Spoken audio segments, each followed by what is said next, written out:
Hello and welcome back everybody to the Reef. This is the 2-month update on the Waterbox 180. Things have not been going on so well. As you can see, I lost a couple of my mini colonies, and some of the SBS is showing burn tips and just generally not looking really happy. Things were overall going in the right direction. I had fixed my kind of light issue, I had fixed my nutrient issue, and the colonies were starting to look good again. But then 2 weekends ago, we had a really massive storm come through southern Ontario, and I lost power for probably more than a day, a little bit over a day. Now, I do have 2 Ecotech backup batteries, and I used one to run one of my one of my Vortec pumps, and the other to run the return pump. So I did have some water flow and some oxygenation. Unfortunately, however, I don't think it was kind of enough, because when you're in a power out situation, you don't really know when the power is going to come back on. And so I didn't want to run through all of my backup battery. So I had set this to run at about 25% of its power supply. And same thing with the Vectra. It was kind of going on for 10 minutes at about 50% power, 50% of the usual power. So that's 40%, so 20% is what it ran at. And it would turn off for 30 minutes and then turn back on for 10 minutes. Again, I did this because I had no idea how long the power was going to be out for. So water was moving, but I don't think there was really a lot of flow hitting the corals. The other issue is that the only things that were running on the tank was just the Vortec and the Vectra. There was no heat, and the water, when the power came back on, it showed that my temperature dropped to 68 degrees Fahrenheit or 67 degrees Fahrenheit. So that's, that is a good 10 degrees Fahrenheit drop. The power came back on the next day. Right at the beginning, things kind of looked okay. So I thought, well, maybe I dodged a bullet. But then a day later, I did lose one of my Pac-Man Acropora. That's a smoothskin Acropora. And then a day later, I did notice that my other colony, my other mini colony of Pac-Man was starting to kind of RTN, and eventually all kind of died. And then I did notice this kind of this issue where several of my Acropora colonies had what appeared to be dead tips. So there was kind of brown algae growing on the tips. I noticed and I saw that my fox flame, my one-spot fox flame, was going and picking at the Acropora tips. So I wasn't sure whether he's just kind of cleaning off the algae, or maybe he's kind of picking at the tips, and that's making them kind of turn, making the tips die. Again, it's hard to know what caused what, but I was a little bit paranoid, and I went on a little fishing expedition. I used an iOS trap to actually capture my one-spot fox flame, and I rehomed it. Again, not really sure what's happening here.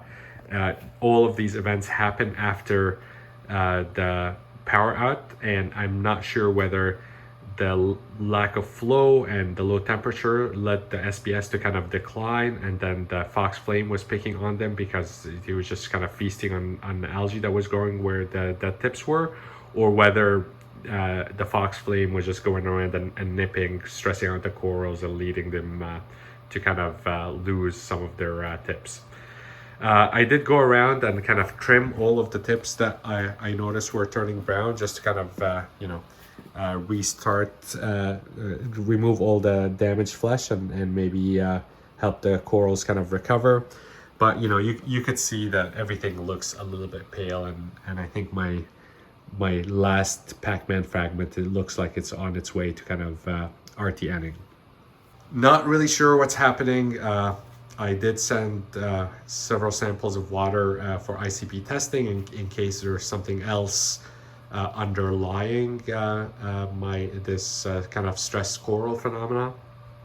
But I'm really out of ideas. I'm curious to see if anybody's gone through a power outage like this where the temperature dropped, and whether they had kind of low flow for a good 24 hours, a little bit more than 24 hours, whether that kind of led to their Acropora being unhappy. The good news is I didn't lose any of my fish, and yeah, so I guess that's a positive. And you know, there's still kind of corals that seem to be happy and with their polyps. Uh, so you know, green slimer, Marvin the Martian, strawberry shortcake, which is pretty sensitive, and another kind of sensitive acropora seem to be doing well, but overall everything else is kind of looking a little bit drab.